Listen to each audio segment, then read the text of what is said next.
အားလုံးပဲမင်္ဂလာပါရှင်ခင်မေစောပါSLE တွေက lupus ဖြစ်နေတဲ့တရားပေါ့နော်ရင်တော့အရင်ဗီဒီယိုတွေမှာlupus ဖြစ်နေတဲ့ဒီအကြောင်းအရာနဲ့ပတ်သက်ပြီးတော့ပြောခဲ့ဘူးလေပေါ့နော်ခုနောက်ပိုင်းနောက်တစ်ခုရှိတာပေါ့လေသူ့ရဲ့ယောဂလက္ခဏာတွေတော့အဲ့မှာဘာထပ်ဖြစ်လာလဲဆိုတော့အဲ့ဒီယောဂဝေဒနာပေါ့နော်ဟိုထဲမှာပြောဖို့ကြံခဲ့အရင်ဗီဒီယိုတွေမှာပြောဖို့ကြံခဲ့တာဘာဖြစ်လာလဲဆိုတော့menstruation မလာတော့ menstruation ကတခါ3လ4လအဲ့လိုမလားကိုထင်တာကကိုကတောက်ပြုံတစ်ဖက်မကောင်းတဲ့အခါကျတော့တောက်ပြုံမကောင်းတာအကြောင်းပဲ menstruation မမှန်တာပေါ့လေအဲ့လိုမျိုးပဲ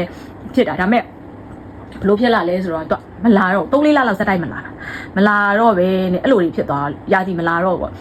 ပေမဲ့ဟိုမလာတော့လေကိုစိတ်မပူပေါ့လာခြင်းတဲ့အချိန်မှလာလိမ့်မယ်ဆိုပြီးတော့ထားလိုက်တာဒါပေမဲ့အဲ့လိုဒီယောဂဖြစ်လာပြီးတော့တည်တယ်ဆိုတဲ့အချိန်မှာကိုမှဆရာဝန်ကဆေးတွေပါပြီးပေးလိုက်တော့မှယာတီအဲ့တော့မှယာတီတွေကလာတော့လေယာတီက4လလောက်မလာတဲ့ယာတီဒီ menstruation ပေါ့နော်4လလောက်မဖြစ်တဲ့ menstruation တွေဒီအဲ့တော့မှလာတဲ့ကိုနှစ်ခါအဲ့လိုမျိုးတွေဖြစ်တာအဲ့တော့ကွာဘူခဲတွေပါမှာရှာကြည့်တာပေါ့နော်ယာတီလာလို့ရှိရင်ဟိုတွေ့ရနဲ့ယာတီမလာတတ်ဘူးလားဆိုတော့ဟုတ်တယ်သူကတွေ့ရနဲ့လို့ရှိရင်ယာတီမလာတတ်ဒါပေမဲ့တွေ့ရနဲ့တော့မဟုတ်ဘူး SL သမားတွေကယာတီပါအကုန်ထိကြိုက်တာပေါ့အကုန်အဲ့တော့မှလို့အားကြောင့်လို့ငါယာတီမလာတာနဲ့တူတယ်လို့ဟိုပေါ့လေယာတီကအခုနောက်ပိုင်းမှဒါပြန်လာတယ်ဆေးနဲ့လည်းပုံမှန်ထိန်းထားတဲ့အခါကျတော့ပြန်လာတယ်အဲ့လိုတွေအထီးဖြစ်ပါတယ်ဟိုကမစိုးတခါမှလည်းကိုမကြုံဘူးပေါ့ကိုအပတ်ဝင်းချင်မှာတော့ရှိတယ်ဒါပေမဲ့အဲ့လောက်ထိစိုးတယ်လို့လည်းစိုးမယ်လို့လည်းကိုကမသိလိုက်ဘူးပေါ့နော်ဒါပေမဲ့ကိုယ်တိုင်ဖြစ်တဲ့အခါကျတော့မှ तू ကထိကြိုက်တာအဓိကထိကြိုက်တာကဒီလိုကအရေးပြားပေါ့ဒီမှာတွေ့လားအဲ့လိုတွေဖြစ်တာအရေးပြားနဲ့ဥကိုထိတာเนาะဥကိုထိတာပေါ့ဒါပေမဲ့တခြားအရာတွေကိုလည်းထိထားပါတယ်ဥပမာသပင်းတွေကျွတ်တာ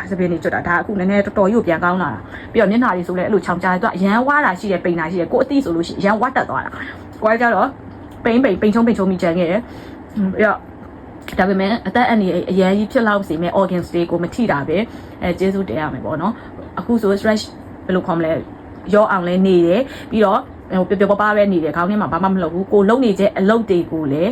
ဟိုနည်းနည်းလေးလျှော့ပြီးတော့လုပ်လာတယ်ပေါ့နော်အဲ့ဒီအပြင်3-4ရက်လောက်ပေါ့ပြင်းပြင်းထန်ထန်အလုပ်လုပ်လိုက်ရတဲ့အခါကျလို့ရှိရင်လူကအရန်ပင်ပန်းတယ်ဆိုလို့ရှိရင်ခါးတွေကိုက်လာတယ်ပြီးတော့တကိုယ်လုံးပင်ပန်းတယ်ကိုဆိုလို့ရှိရင်ဟိုတနည်းဆိုလို့ရှိရင်ကိုအေးရခွေးတွေကိုရေချိုးခွေးက3ကောင်ရေချိုးတယ်ပြီးတော့ရေချိုးပြီးအဲ့ဒီအိမ်ရှိတွေကိုအကုန်လုံးကိုတိုက်လိုက်တာပေါ့ကျန်းနေတိုက်လိုက်တယ်နောက်2ရက်လောက်နေတဲ့အခါကျတော့အခန်းထဲရှင်းတယ်ပေါ့အခန်းထဲရှင်းတယ်3နိုင်လောက်စက်တိုက်ရှင်းနေပြီးတော့ကိုယ့်ရဲ့အလုပ်ပေါ့နော်ကိုယ့်ရဲ့ဟို professional အလုပ်ကိုသွားလုပ်တယ်ပေါ့လေအဲ့မှာပဲပြင်မှန်းသွားတယ်နောက်တစ်ရက်ပြန်ပြီးတော့ဟိုနားစီနားသွားတာတွေဘတ်စကားကြီးစီးလိုက်တယ်တနေ့လုံးစီးတာအဲ့ဒီရက်တွေကစက်သွားတဲ့အခါကျတော့ဘာဖြစ်သွားလဲဆိုတော့အဲ့မှာခါးရီကြိုက်တက်လာခါးရီကြိုက်တယ်မိညာဦးတွေကြိုက်တယ်ခါးရီကြိုက်တယ်ဟာကြောတွေအောင်းလာအဲ့ဒါကိုဆက်ပြီးတော့ပြင်မှန်းလာဘူးလို့တော့နောက်ရက်ကြောဖြားသူဒီအရန်ပြင်မှန်းလာလို့ရင်ဖြားတယ်တကူလုံးကြိုက်ပြီးတော့ဖျားတက်လာတယ်အဲ့တော့တကယ်လို့အလုပ်လုပ်မယ်ဆိုလို့ရှိရင်လည်းမိနစ်20နာရီဝက်လုပ်ပြီးလို့ရှိရင်10မိနစ်လောက်နာပြီးတော့မှပြန်လုပ်စက်တဲ့ break ထဲလုပ်လို့မရအောင်အစက်တဲ့ break ထဲလုပ်တာနဲ့ပြင်မန်းတယ်ခါးရကြိုက်တယ်တကူလုံးကြိုက်တယ်ခေါင်းတွေကြိုက်တယ်ပြီးရင်ဖျားတယ်ဆိုတော့ဟိုလိုအကြီးထားမဟုတ်နည်းနည်းငုံငွေလေးနဲ့ဖျားလေးနည်းနည်းလေးရှိတာဒါမျိုးလေးပဲဖျားချစ်တယ်လို့ဖြစ်လာအဲ့လိုဖြစ်တယ်ပြီးတော့နေရာကိုလုံးဝမရအရန်ဆိုးတဲ့လူတွေဆိုရင်နေရာကိုလုံးဝမရဘူးနေအောင်နဲ့ကိုထွက်မယ်ဆိုရင်အင်ချီလက်ရှိတို့ SPF ပါတဲ့ဟာတွေအကုန်လုံးလိမ့်ရတယ်ကိုဆိုလို့ရှိရင်အများတန်း sun cream တွေကိုလည်းလိမ့်ပြီးတော့မှအပြင်ထွက်တယ်အပြင်ကလည်းမထွက်လို့မရဘူးအလုပ်လုပ်နေရတယ်ဆိုတော့အဲ့ဒါ sun cream တွေလိမ့်ပြီးတော့ထွက်တယ်အဲ့ဒါမဲ့အဲ့လိုထွက်မှာပဲမျက်နှာအေးပါတွေရောလိမ့်သူဒီနေရာအရန်ကြောက်တယ်ပြီးတော့တတိယောဂါလို့ပြောရမယ်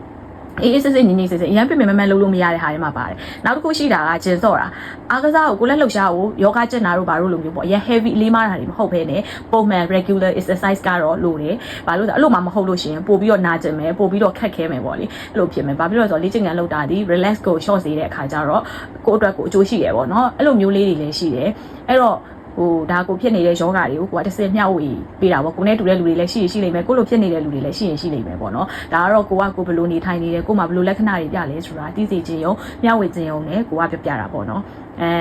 အဲ့တော့ကိုလိုမျိုးဖြစ်ခဲ့တယ်ဆိုလို့ရှိရင်လက္ခဏာတွေရှိနေတယ်စိတ်မစရသေးဘူးဆိုရင်သွားစစ်ကြပါအချိန်မီကုတာကတော့အကောင်းဆုံးပဲဒီထက်ဆိုးပြီးတော့ဟိုအရေးကြီးတဲ့အစိတ်ပိုင်းတွေကိုပါတိုက်ခိုက်လာတယ်ဆိုရင်ဒါအသက်အန္တရာယ်ရှိတယ်ကိုကလည်းအသိဉာဏ်လို့အခုဆိုလို့ရှိရင်ကိုတော်တော်ဟိုဖြစ်လာပြီးတော့ကိုအိတ်တယ်ရတဲ့အချိန်အကုန်အိတ်တယ်နားတယ်ခန္ဓာကိုယ်နားဖို့ဒီအဓိကဆိုတော့ကိုအခုနားတယ်ပြီးတော့စားကျင်လဲစားတယ်မစားကျင်လဲ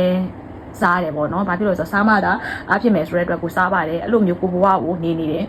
ဟိုပန်ဆန်သမားတွေတောင်မှစိတ်တက်မကြပဲနဲ့ဖြစ်နေတဲ့အချိန်မှာဒီယောဂါကိုငါဘယ်လိုခေါ်မလဲပြန်ဖြစ်ရမယ်အရင်လိုအခြေအနေပြန်ဖြစ်ရမယ်ဆိုတဲ့စိတ်နဲ့စားတယ်အိတ်တယ်အဲ့လိုမျိုးပုံမှန်အနားယူပါတယ်အဲ့ဒီတော့မေးလိုမျိုးဖြစ်နေတဲ့လူတွေဆိုလို့ရှိရင်လည်းတေချာစစ်ကြပါတေချာစေးတောက်ကြပါလို့ဟိုမြတ်ဝေလိုက်ပါတယ်နော်အားလုံးကိုကျေးဇူးတင်ပါတယ်ရှင်